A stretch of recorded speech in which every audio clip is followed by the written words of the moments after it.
Accueilli par les militants de son parti et ceux des partis alliés, le candidat du consensus Idriss Déby Itno vient à la rencontre de la base dans la commune du 7e arrondissement conquérir les voix des urnes. Plantant le décor, le directeur de campagne du 7e arrondissement, Brahim Foula, confie que toutes les dispositions sont prises pour que le 11 avril, le MPS ait un suffrage universel de 99% de voix après la fermeture des bureaux de vote.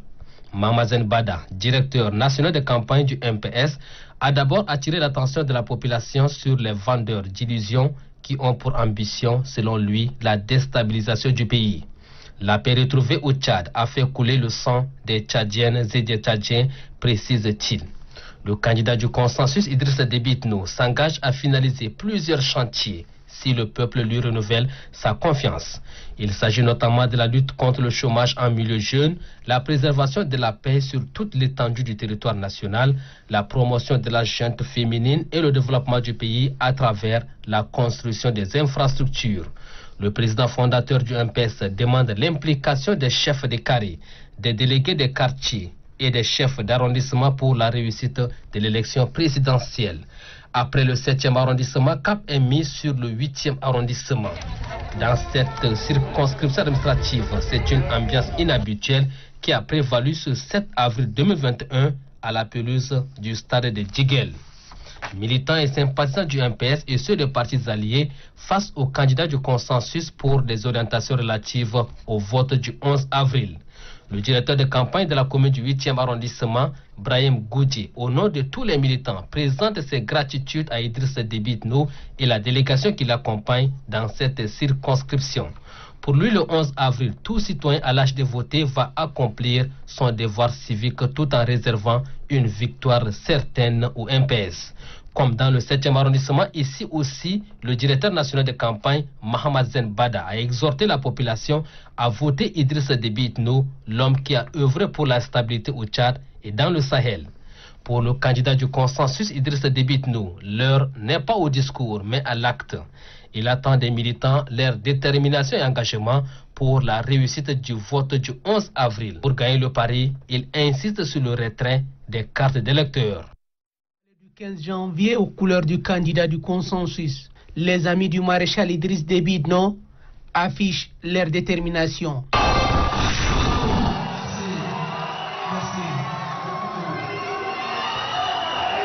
À travers cette rencontre populaire, les amis du maréchal constitués de l'ami Fortin N'Djamenois, par la voix de DJB Tirangay Bob, apportent leur soutien indéfectible au candidat Idriss Déby Itno et rassurent un coup KO au premier tour. Le directeur national de campagne du candidat du consensus a quant à lui s'est dit confiant aux amis du maréchal. Pour Mamazen Bada, avec les amis du maréchal, la victoire est certaine. Très touché par la mobilisation de ses amis, le candidat du consensus Idriss Déby Itno déclare que la paix et la prospérité méritent d'être consolidées et cimentées. Il invite ses amis, l'ami Fortin N'Djamenois, de voter pour lui le 11 avril prochain. Avec vous, et nous devrions faire en sorte que les acquis d'aujourd'hui, demain, pour les générations actuelles, après-demain, pour les générations futures, les acquis d'aujourd'hui soient consolidés, cimentés et pour toujours. 11 jeudi avril. Je suis à peu près certain qu'au premier tour, nous allons remporter la victoire. Le candidat du consensus a par ailleurs promis aux femmes la parité de 50% quant au poste nominatif une fois élu à la magistrature suprême au soir du 11 avril 2021. Dans le Salamat, ce sont les populations nomades des départements de Haraz-Mangay, Aboudé et Amtiman qui ont été sensibilisés par les points focaux de nomades, Abdelkerim Moussa Abdelkerim, sur l'importance de disposer d'une carte électorale. Le même scénario de la campagne électorale se dessine à Youboum, département de Diara, dans la province du Kanem. Ici, les trésoriers de la direction départementale Ahmad Mamad Guidam a mobilisé et sensibilisé la population sur la nécessité à voter les candidats du consensus Idriss Déby Itno au scrutin présidentiel du 11 avril prochain. Le chef de mission L'ambassadeur Chérif Mamazen a tenu quant à lui un meeting dans la sous-préfecture de Fiziki, dans la province du Bahr El Ghazal, pour appeler la population à voter pour les candidats du MPS. Le chef de mission a assisté également à l'inauguration des mini-châteaux d'eau à Telok. Dans la province du Wadi-Fira, la délégation chargée de la campagne électorale dans le département de Kobe a animé des meetings respectivement à Maïba et Urba pour soutenir les candidats du MPS. Cette délégation est accompagnée par le sultan de Darzakhawa, Tahir Abdelrahman Haggar. Attendu à l'entrée de la ville de Kelo, le coq blanc honore son rendez-vous de la Tangilé. C'est une foule en liesse qui vient à sa rencontre à la tribune de la dite ville.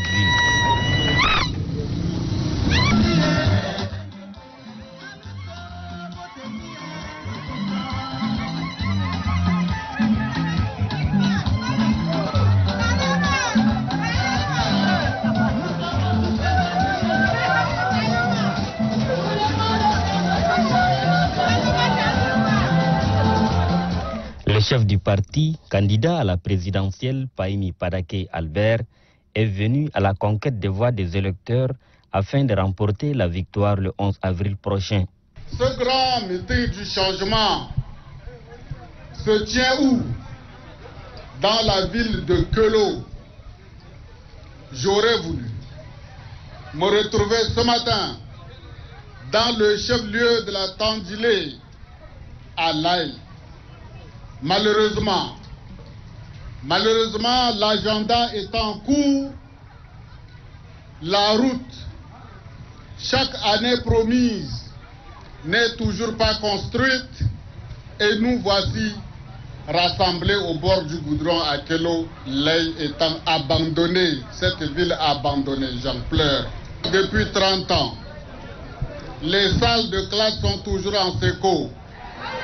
Nos routes ne sont pas bitumées. Les enfants sont assis sur des morceaux de bois ou des briques dans les sécos. Ils viennent encore vous faire des promesses.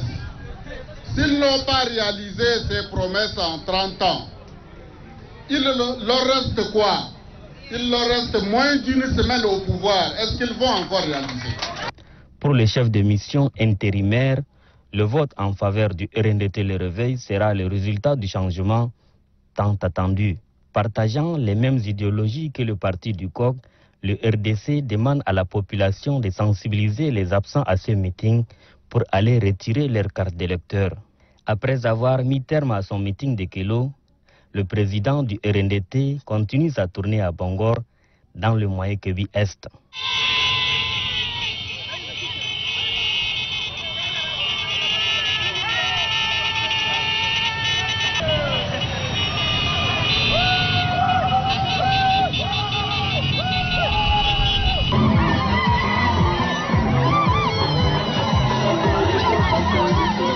Ovationné par la foule, le chef du parti, Pahimi Padake Albert, a un message à livrer. Je viens vous dire pourquoi j'ai décidé d'être candidat à la présidentielle du 11 avril 2021. En 2016, mes chers parents, le peuple tchadien était dans un voyage à bord d'un camion dans le désert. Ce camion s'est embourbé dans le sable. RNDT Le Réveil, pour éviter que la population tchadienne ne meure de soif dans le désert, RNDT Le Réveil est venu pour pousser ce camion qui s'est embourbé en 2016. Courageusement et difficilement réussi à sortir ce camion du sable. Mais quelque temps après, le camion s'est encore embourbé. Quand j'ai regardé, je me suis rendu compte que ce n'est pas le camion qui transporte le peuple tchadien qui a des problèmes, c'est le chauffeur. Il faut le remplacer. Pourquoi je suis candidat pour conduire le peuple tchadien et le camion ne va plus s'embourber à partir du 11 avril 2024. Souhaitant la cordiale bienvenue à Bangor, le député Tchombi Getna Kami, chef de mission, réaffirme l'engagement des militants de la province en faveur du RNDT Le Réveil. Le parti est le centre du changement dans lequel nous sommes engagés. Le 11 avril, rendez-vous aux urnes pour voter en faveur de notre candidat, a laissé entendre le président du parti allié RDC. Le candidat du RNDT Le Réveil, Paimi Padake Albert, une fois élu, promet le renforcement du secteur de la santé, l'instauration de la justice et le développement des infrastructures routières. C'est une région qui fascine plus d'un par ses attraits de curiosité touristique. Mais c'est surtout la reine du Guéra qui attire irrésistiblement les gens. Et quoi de plus normal d'aller solliciter la bénédiction de la reine du Guéra pour la présidentielle du 11 avril prochain. C'est dans ce cadre que s'inscrit la rencontre de la plateforme Alternance 21 à la place publique de Mongo avec ses militants et sympathisants. En temps de gouvernance, le MPR aujourd'hui ne peut rien vous donner de sans eau, sans électricité, sans ceci là encore pour 12 ans. C'est là ce que vous voulez. Le directeur national de la campagne de l'Alternance 21 invite la population au vote avec conscience. Votez pour l'opposition, pour ne pas laisser le boulevard comme ça ouvert. Le seul moyen pour le bloquer, c'est que vous votez pour l'opposition. Le Guéra compte 5 départements avec 553 795 habitants selon le recensement de la population en 2009 pour une densité de 9 habitants par kilomètre carré. Un pourcentage dont la plateforme Alternance 21 entend convaincre au soir du 11 avril avec un score écrasant en faveur de l'Union pour le renouveau et la démocratie, l'URD. En présentant sa profession de foi à la population de Koumra, Mbaïmo Guedmaï brise de soutenir qu'en prenant l'engagement de solliciter leur suffrage, il a besoin de bâtir une nation plus forte, digne et libre. Son projet de société replacera l'homme au cœur de ses problématiques comme facteur de développement. C'est dans cette logique qu'il fera de la formation professionnelle l'une de ses priorités. Il faut associer la formation des enfants à une tendance de professionnalisation. Il est aberrant que dans notre système éducatif, un enfant qui sort avec son BEF, son brevet d'études fondamentales, n'est pas un métier. Dans notre programme, nous ferons en sorte que quand un élève qui finit sa classe de 3e, et en pédagogie, on appelle ça des aptitudes et des compétences. Ces compétences-là, en 3e, dès qu'il a son BEF, s'il sort avec son BEF, il peut être déjà menuisier, il peut être déjà maçon, il peut être déjà mécanicien. Ça veut dire qu'il termine le programme de son premier cycle-là avec un métier. Nous avons une politique qui consiste à valoriser l'homme et l'essentiel du budget tchadien sera donc orienté vers la formation du capital humain. Parce que l'humain, l'homme, c'est un tout. C'est l'homme qui est un facteur de développement. Parlant du bilinguisme, le candidat de la jeunesse opte pour la promotion de nos langues maternelles. L'arabe qui est une bonne langue de science. On a demandé que l'État investisse de l'argent pour qu'on nous enseigne là. On refuse de nous enseigner l'arabe. Il faut que nous enseignons à apprendre l'arabe. Mais le bilinguisme adapté qu'on va faire, ça veut dire quoi? Si vous vivez ici à Koumra, quelle est la langue la plus dominante, la langue maternelle? C'est le Sar. Mais ça veut dire que si à Koumra, la langue officielle est le français, la deuxième langue officielle, ça va être la langue qui est parlée dans la localité. Et ces langues-là, nous allons les développer, les renseignements dans les universités. Il y a des départements de linguistique dans les universités qui étudient nos langues maternelles. Si nos langues maternelles doivent être développées, enseignées, scientifisées, pour nous permettre de bien assimiler d'abord nos traditions, d'abord nos us et coutumes, et on associe avec le français. C'est comme ça que les Rwandais se sont développés. Il s'est dit être à la hauteur de toutes ces attentes, car, dit-il, il possède des aptitudes physiques et intellectuelles lui permettant de traduire en actes ses ambitions.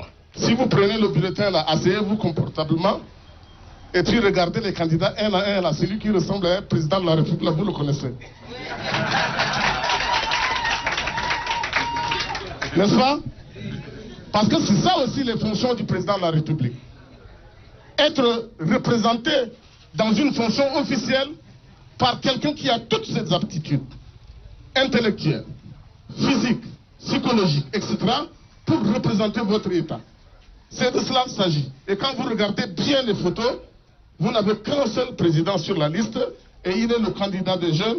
Et d'ailleurs, je suis le plus jeune parmi eux tous. Dès lors, son directeur national de campagne, Brahim Vouroune Padiri, invite la population de Mandoul à voter le candidat qui sera élu dès le premier tour. Votez le président Brice Mbaye Guedba, le président candidat de la jeunesse, candidat des oubliés.